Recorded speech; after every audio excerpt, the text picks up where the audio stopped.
Welcome to the N2F podcast. My name is Nathan Neal. I'm your host. And before I get started, I want to say thank you to everybody that's supporting me, family, friends, even people that may or may not know me that well. I'm really appreciative that you guys are joining me on this journey to gain insight and to give insight. I'm really excited about that. Before I get started, I want to give a huge shout out to one of my sponsors, Apex Performance. They make awesome clothing, but above that, they're great people. It's a great company. It's a small business if you guys are into supporting small businesses. Right now, I'm rocking the Hot Laps Comfort Colors in green. Great quality t-shirt. It's great for the gym. It's great for hanging out around the house. Great for going to the movies with family. I'm going to show you guys their most recent drop. This is the Daily Driver. It's an authentic champion sweater. Super lightweight, super comfortable. I'm going to put a link down below to their website so you guys can check them out. Right now, they're doing a promotion where you get 20% off on your first order using the code N2F podcast. No spaces, all caps. Thanks, Apex Performance. Today's episode is going to be, again, an intro about myself and how I got into fitness and why I wanted to use the podcast as a platform to help other people and love other people. I'll just start off with the beginning of my story. In middle school, I was a little bit overweight. Well, I was a chubby kid and had a lack of confidence. And I think at one point I got up to like 190 pounds in middle school. If you think about that, that's pretty heavy. So, but I got picked on a lot. I got bullied, and I think it was because of my weight and it was because of my lack of confidence. But outwardly, I hid that. I was like an outgoing kid and loved meeting new people, but I was really struggling with that because I really cared about what people thought about me.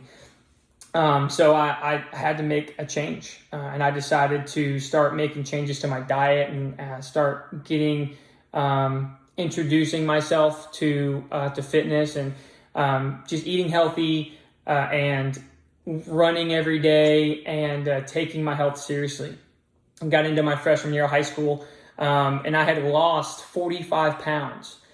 So I walked in freshman year looking like a brand new person, and I started to notice that the bullying started going away. So that helped me a little bit with my confidence, but I still feel like something was missing. I was a baseball player, so I was a high school athlete, and a lot of my friends were athletes, and I noticed that they were talking about going to the gym and getting big and just what high schoolers talk about, just focusing on their mental health and their physical health through fitness, and it got me intrigued in that. But most importantly, the way that I viewed myself in high school, like I said, I didn't have a whole lot of confidence. Even though I had lost the weight, even though that I had worked hard to lose that weight, I still felt that something was missing. And playing baseball, if you grow up around baseball players, they're going to nitpick and they're going to poke fun at you and tell you that, oh, it's all fun and games. But in reality, the things that they were saying to me felt like, again, I continued to feel like I was being picked on and bullied. So I decided to make a change. And you go through, my sophomore year of high school is when I got really serious about it. Into my senior year, I got up to about 175 pounds, and I was really working out hard. And I took myself very seriously, but I was still getting just jabber, just saying, oh, it wasn't at that point, it wasn't bullying. It was, you're working too hard. You're doing too much. You need to chill out. It's like, I'll tell y'all right now, if somebody ever tells you you're working too hard, go tell them to slide down a cheese grater. Seriously, because if anybody wants to talk to you in that way and tell you that you're working too hard, that's not somebody you should have in your inner circle. So for me in high school, it was hard because my inner circle was the guys I played baseball with, so I had to deal with it. But the best way for me to deal with it was to go to the gym and get my mind right and not listen to the people that were telling me these things. So I was fortunate enough to play all the way through high school, got into my senior year, and I started having colleges view me and showing interest and calling my high school coach and calling my travel ball coaches and saying, hey, we were interested in him. Would he want to come out for a visit? And I was ecstatic. To me, that was a big motivational boost for me, and it gave me a lot of confidence. I was at a showcase at Tennessee Wesleyan University. It's a really small school in Sparta. It's an NAIA school, and we were taking ground balls, and the coach was hitting ground balls to me at third base, and we had just gotten started. We ran a couple of drills, but this was towards the beginning of the showcase and the tryout, and he hit a ground ball into the shortstop's hole, and I dove for it. Caught the baseball. When I went to push myself off the ground, I noticed something was off. I noticed that my shoulder just gave out. So I kind of stood up. I looked at my shoulder, and I was like, my shoulder's not in place. And that, at the time, I didn't feel it. I didn't feel any pain in that moment. But about 20 minutes later, I felt every bit of that pain. And I thought that the trainer was going to come by and she was going to put my shoulder back in, and I was going to keep going about my business, and I was going to get back in there. And the trainer showed up, and she said, hey, the way your shoulder popped out of place is actually so uncommon that I can't put it back in. And if I were to put it back in, it would rip up all the muscles and ligaments in your shoulder. So you're going to have to go to a little regional hospital down the road, and they'll help you out. So I sat there. We were in triage for like an hour. I was in some crazy, probably the most pain I've ever felt in my life. We get in there. They sedate me. They put my shoulder back into place. And the first thing I remember after that was I was in a wheelchair. They were pushing me out of the hospital. And at that moment, I was like, yeah, I'll be back in a week. I'll be fine. I don't think that this will be a big setback for me. And then little did I know that at that moment, I had to take my fitness even more seriously. I was only scratching the surface of what I really needed to do to put myself in peak physical condition. So we go out through the rest of the fall, and I saw a couple of doctors, and they kept saying, hey, it's probably not a good idea that you play your senior season. It's probably not the best thing for your health if you don't have surgery right now. And I had to look at those doctors and say, I'm sorry, but I'm playing. I'm playing my senior season. I don't care if it hurts me more. I'm playing my senior season. I have a goal. I have a desire to play college baseball. And if I stop now, that desire is going away. And I'm not going to reach that goal. So went to Dick's Sporting Goods right after that second doctor's visit. And they were like, hey, you got any shoulder braces? And they showed me this shock doctor brace, and it was life-changing. Threw it on there. It didn't fix the problem, but it kind of kept everything together. So I played the rest of my senior season with a pretty screwed up shoulder. At that moment, I think I had 4 or 5 ligaments that were either partially torn or fully torn in my shoulder. So I just kind of grinned and bared it a little bit. Towards the end of my senior season, a couple colleges reached out, and again, they expressed interest, but not to come out and try out, but to give me college offers. And I decided on a couple of them, and I finally came up with the decision to go play at a really small school just north of St. Louis. It's called Hannibal LaGrange University. NAIA school, about 5,000 kids. It's not very big. But I knew that this was a chance for me to play college baseball. So I was super excited, and I decided that when I go up there, I'm going to do everything I can to keep myself in peak physical condition. I was going up there not knowing a single soul. The only people that I really had contact with before moving up there were my college coaches. So I didn't have, at that moment, I didn't feel like I had the resources to help myself in the best way possible.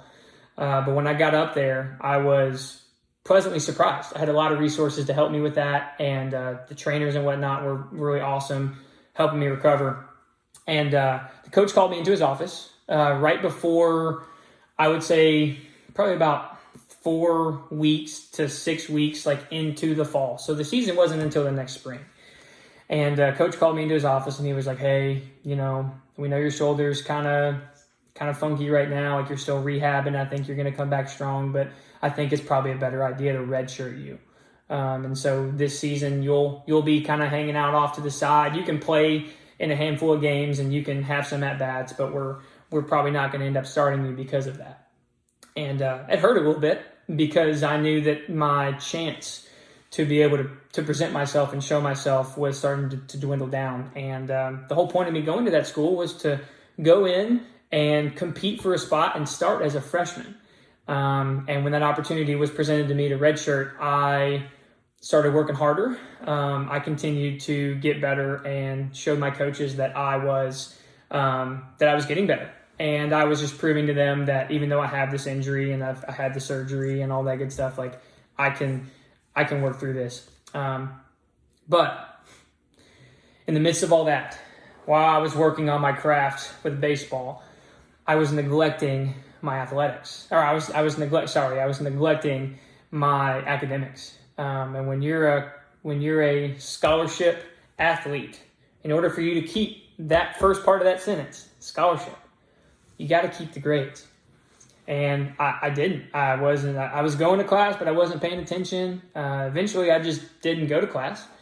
And my sole focus was on baseball because I was told for so long that I couldn't do it or wouldn't be able to overcome it, or I wouldn't come back as strong from my injury. But that was my main focus, and my academics fell by the wayside. So come home and trying to play it off like my parents don't know that I didn't go to class. And they said, Nate, you got to make a change, because if you don't, your ride is over. It's over. You're not going to be able to live out your dream if you can't keep your academics in check. So when I came home, I knew that my parents were disappointed, and I was home for the winter break, and every day I just felt like I was disappointing my parents because of that. And knowing that they love me and they as their son, that they want the best for me, so that's why they were talking to me in that way. But I still felt like I was being a disappointment. So I go back to school in the spring semester, and everything's going good, going to class, doing my thing. And we get 2 weeks into the semester, and I talked to my advisor, and he said, hey, Nate, in order for you to keep your scholarship, you have got to get a 3.75 GPA. Keep in mind, at that moment, I was taking 15 credit hours. And when you add a college sport on top of it that's in season with 15 hours of schoolwork, it becomes more than a full-time job. Super overwhelmed, but I knew I could do it. And as we go through the rest of the spring, I continue to try to work on my academics, and I'm getting better at it. And something happened. I woke up one day and I feel like my passion, my desire, my drive to play the game of baseball was gone.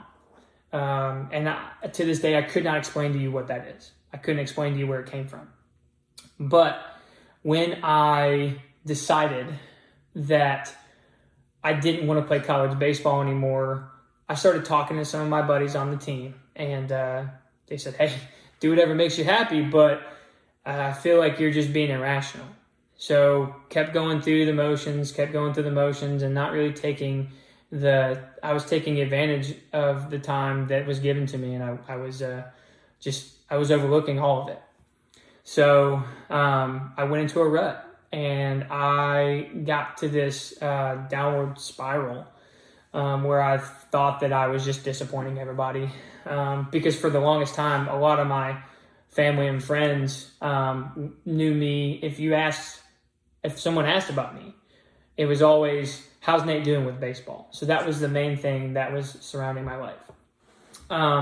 So with this little downturn that I was going through, I didn't go to class, didn't do my schoolwork. And eventually, as the semester went on, I flunked out. And I didn't even take my finals. I came home 3 days early and explained to my parents. I was like, I'm done. And every time they asked me, they said, what made you come home? And the only thing I could tell them was I just wasn't happy.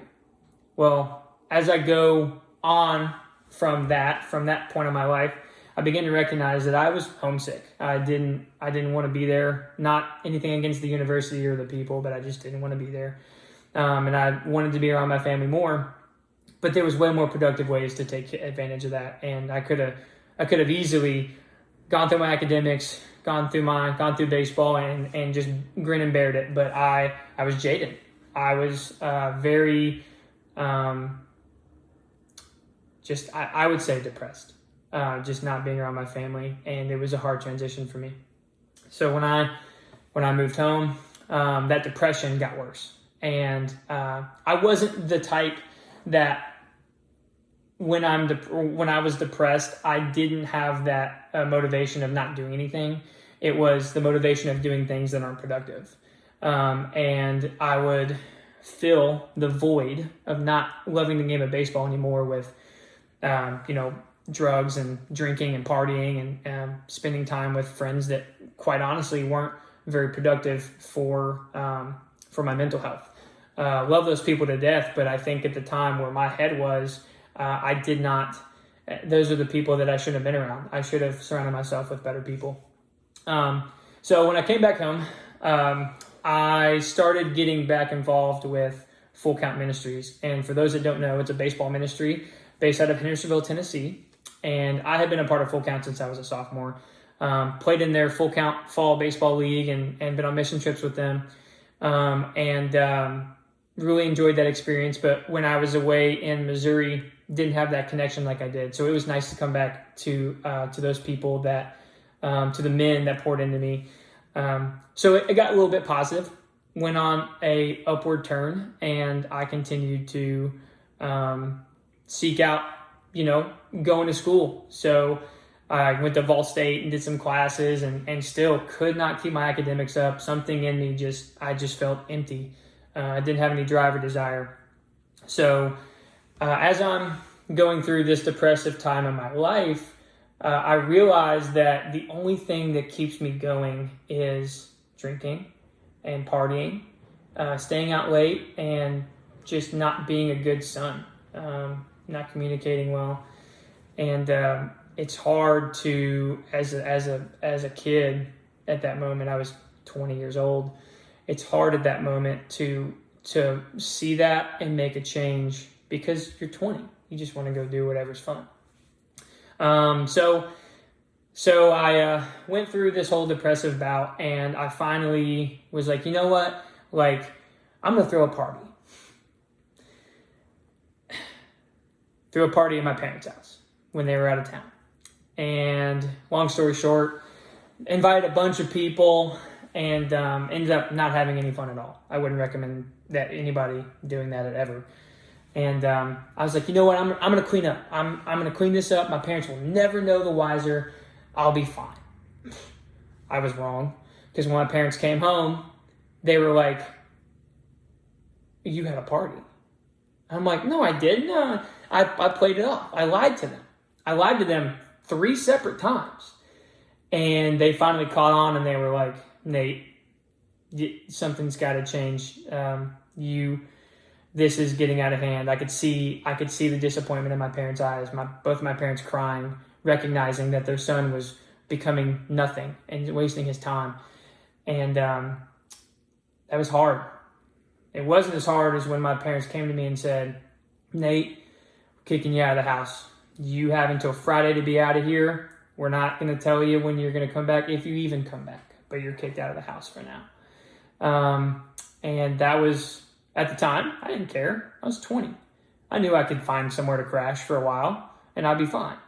Called around to some of my friends, and might I add, it was the same friends that I hosted the party for, which none of them said it was okay to live with them. So I kept asking other people, got nowhere. And I got to a point where I reached one of the most humbling times of my life, and I reached out to my grandmother, and I was like, I got to be out of the house by tomorrow night. Can I come live with you? And she said yes. And by the grace of God, she took me in. She took that filthy, broken young man into her house. And I'll show you how funny it is, how God works. My grandmother was a drug and alcohol counselor for 30 years at that point. So, I mean, it always seems like something that comes out of a book, where those are the things I was dealing with, and she was the one that was there for me. Not that anybody else in my family wasn't. I still talk to my parents, but she was the one that I lived with, and she was the first person that I shared with my depression, and shared with her what was going on in my head, and we had some really heartfelt talks about it, and she gave me a lot of advice that I even carry with me today. And those conversations are just between she and I, and those would be very intimate times in my life that I will continue to use those as fuel to help myself just be a better person. So even though I was still living with my grandmother, I was still going through these downward turns, and I was still kind of partying a little bit. And I finally, one day I woke up and I was like, there's got to be a change that's made. At that moment, I was working at UPS. I was stacking boxes, and I was going to Vol State, flunking out of my classes. And I recognized that I was going nowhere fast. So something had to be changed. And I called out to my parents, and I was like, hey, I love you guys. I'm sorry for what I did and how I lied to you guys for months and months. And can I move back home? That's what I need. And they never hesitated. They said yes. So moved back in with my parents, and everything was going good for a while. And when you have the seasonal depression, sometimes everything's good. Sometimes things are going for you, and you're doing pretty okay. And then other days you wake up and it's like, what are you doing? Like the voice in your head is saying, why are you awake? What are you doing? Like, you're not going to do anything today. Why are you up? Go back to sleep or go do something unproductive. And I kept battling with that. And I finally found out that in my head, I was resenting myself for quitting baseball and quitting up on my dream. So I'm going to fast forward, and I'm going to talk about an experience where I went on my third or fourth mission trip. I can't remember the exact number, to Ocotal, Nicaragua, and how the men in Full Count helped me change my perspective, and not just perspective, but helped me recognize where my true power and where my true love comes from, beyond what I think is, beyond where I thought where it came from at the time. So went on a mission trip out there, and there was one of the nights we were hanging out around a fire, and Carter Reese shared his testimony and shared his story. And the biggest point that he made that hit home for me was, where are you putting your treasures? Earthly and spiritual, but where are you putting your treasures? And at that moment, I recognized that I had so many treasures that God blessed me with that I did not put anywhere. I didn't put it in the bank. I didn't put it into eternity. I didn't put it into pouring into other people. I put it into myself. And to be honest with you, that it hurts to say that, because especially when your Heavenly Father gives you a gift, like the game of baseball, or the gift of gab, to be able to talk and to share without being scared to do so, and you don't use that for His kingdom, and you don't use that to love other people, man, that just showed me right there how selfish I was. So after Carter finished his, halfway through Carter finishing his testimony, I was bawling, crying. Knew I needed help. I was broken. And after we were done, I went up to Jacob and I said, Jacob, I feel in my heart that there is a change being made, and I need to proclaim that. I want to proclaim that. Where can I get baptized? He was like, let's go to the Cocoa. And I was like, okay. So it was a group. There was 2 or 3 of the other guys that were getting baptized that night. So we went down the Cocoa River. And for those that don't know about the Cocoa River, it's where the farmers take their cattle to go drink water, but that's the same water that they use the bathroom in. So if that gives you some context. The water is probably like belly button deep, and we wade in there, and Carter Reese asked me some questions, and he was like, "Do you believe that Jesus is your Lord and Savior?" I said yes, and he said, "Do you proclaim that?" I said yes, and he baptized me, and I came out of that water, and there was a refreshing feeling over me on just how much I was loved, not just by my Heavenly Father, but the men that were there surrounding me, letting me know that whatever I had gone through in the past, that they loved me and that they wanted me they wanted me to be a part of God's kingdom. So we got back to the beach, and Jacob starts preaching in Romans, talking about how Jesus's death, burial, and resurrection are similar to our baptisms, and saying that just as Jesus had died in a death like this, going into the water, and then just as Jesus has raised to life in a resurrection like this, coming out of the water, the death no longer has mastery over us. And for a long time, death is something that I feared, and to this day I still fear. But I know that with that baptism and with those men around me that love me and poured into me, I think that death and that depression that I had at the time has definitely gone somewhere else. Not that it's gone completely, but it's moved on. With that being said, that kind of is where this journey takes a turn. So at that moment, not only did I feel like I was on fire for Christ at that point, I was praying every day, reading the Word, and having camaraderie with the men within Full Count. But I was also getting better with my physical health, and I was eating better, working out better, all those things. And I was really supplying and putting nutrients into my temple so that I could be a vessel for Christ. And at that moment, when I go back to when I was baptized, I think about where I was at that moment and where I am now. And it's a huge change. So that's a little piece of that adventure. But when I got back from Nicaragua, things really didn't change for me much, as far as like how I view myself. I was still, self-conscious. But I think that I didn't have the foundation before the trip as I did after the trip. So that helped me out a lot. When you fast forward from then to now, okay, a lot of things have happened in my life. I'm not going to go into the crazy details, but the one thing I can tell you with that is, not to be selfish, but where is my perspective?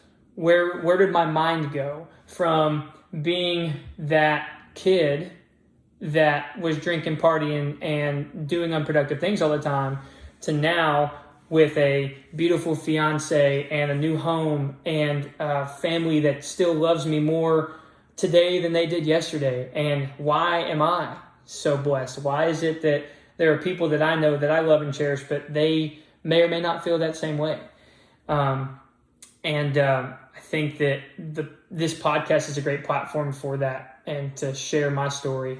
One of the quotes that I get from Josh Carman, I don't know if it's his own quote, but he says, "The greatest story ever told is the story of Jesus.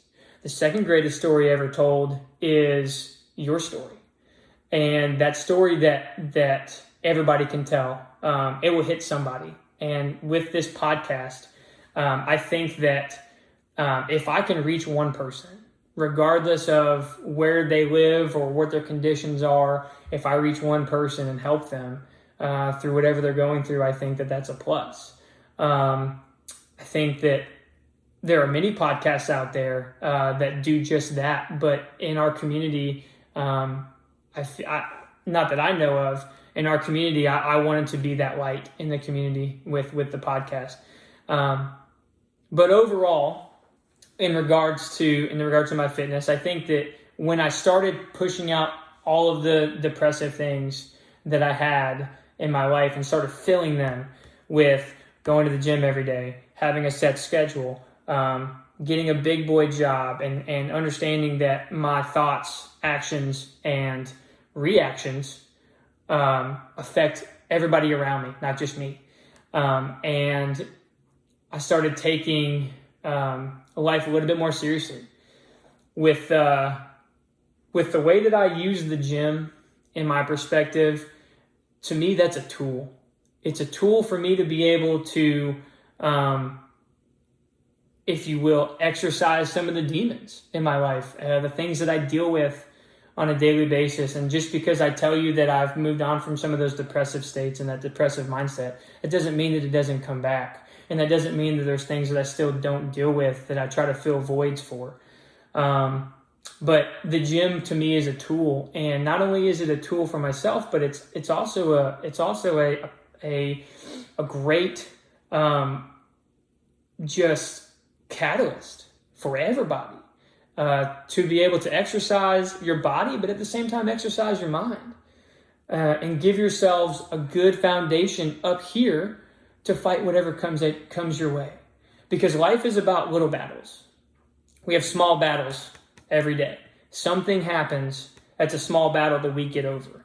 And if we don't prepare our minds, then it's hard for us to win those little battles. And if we can't win the little battles, that big battle is going to eat us. It's going to eat us alive. So if we are going to give ourselves the best tools and the best way to sharpen our tools, our mental health, our physical health, we need to get moving. We need to move. Get into a gym. Get onto a hill. Get onto a track at a high school. Challenge yourself. I can't tell you how many times I've been at the gym or been working out, and I'm like, I don't want to be here. I don't want to be here. But the demons that I'm fighting, for those demons, I need to be there, because that's how I exercise that. So outside of prayer and asking for forgiveness on that and asking for the strength to beat it, I have to exercise my mind and exercise my body to get past that. I think health and fitness is a very underlooked tool for a lot of things. And you look at the climate that we're in today with a pandemic, and you think about some of the variables. If you take some of those variables away, what do you have? For example, right now the vaccine is readily available to everybody, thank God. But at the same time, what if that vaccine wasn't available? How do we combat that? How do we look at a pandemic and say, well, there's no real medication, there's no real end in sight. What do I change? The answer is yourself.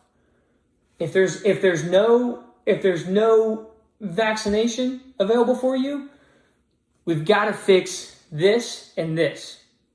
Fix this first. Fix your heart. Where's your heart pointed to? And then from there, your mind will follow. But think about that for a second. If there's no vaccine, how do we fight this? We have got to make sure we get in the gym and we exercise ourselves and make sure that we give ourselves the best chance to fight off whatever it is. COVID, divorce, drugs, whatever you can think of, the gym is a great source for that. So for me to give you my insight and to use this podcast as a platform, I'm opening up the door for anybody to ask me any questions about what I deal with. How do I get through the day when I'm feeling a certain type of way? How do I maximize myself in the space that I'm in, and how do I be present? And how do I love others? Just whatever you guys can think of, ask away. But I'm doing this because I love you guys. Like, anybody that's listening, like, I love you. I want you to know that you are loved, and if whatever you're dealing with, you're not dealing with it alone.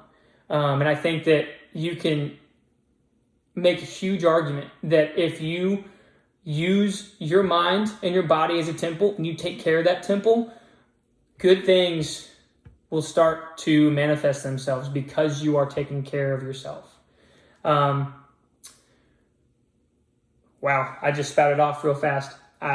Those were not my own words. I just started speaking my mind and speaking from the heart. But that's the idea behind the podcast, guys. I want this to be an open forum. I'm going to have guests on here that are going to share their insight too, but also I'm going to be solo on some episodes and give you guys give you guys like an overview of certain topics in regards to nutrition, in regards to,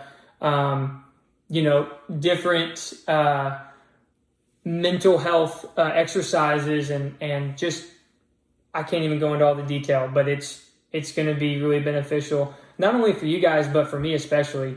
I want to take a break real quick, not break, but I want to take a little side turn real quick and talk about the logo and where the logo came from. I made the logo about 3 or 4 years ago because I wanted to start a fitness page. But at the same time, I understand that I have more of a desire to have a voice and talk about these things as compared to just showing you a 2-minute video of my workout. But I came up with the logo, and if you look at it, it's an upside down pyramid. And I've always been fascinated with pyramids and how they're shaped and the foundation of it all and what they were used for back in those times. And I think that a lot of people will look at the pyramid and say, wow, that is a wonder of the world. But at the same time, you can also say that about yourself. You're a wonder of the world, right? I take the pyramid and I flip it upside down and I look at the most important part of the pyramid. What gives it its shape is the top. Well, the top of your pyramid is your mind, right? That's what's going to give you the best advantage. That's what's going to give you the best. That is what's going to give you the overall. If you use your mind in the right way, it's going to give you the best advice you can give yourself is your own mind. Okay. With that being said, you flip the pyramid upside down, and the most important part of that pyramid is the top. And the base is at the top because it starts with the mind. I can obviously go into more detail about that. That's just off the top of how I view the logo. But I want to end the podcast with letting you guys know that I'm going to be releasing an episode once a week. I might have a couple episodes, during the week. But at the same time, I work a full-time job and I have a starting family. I have a beautiful 5-year-old dog named Panda. He just heard me say that. But I just want to say again, I appreciate you guys a lot. I love you guys. And this podcast is for y'all. It's for everybody that has told themselves that they can't do it. It's for everybody that's told themselves that they don't feel that they're loved. It's for everybody that told themselves or someone else told them that they are not good enough. And you are. I want you to know that. So with that being said, I appreciate every one of you guys. Thanks for tuning in tonight. I get a little long-winded, but at the same time, I'm speaking from the heart. I have no notes going on right now. I'm just speaking to you guys and showing you guys love. If y'all need anything, reach out to me in the DMs, reach out to me in the comments, and I'll be sure to reach out to you guys. Thank y'all. Have a good day.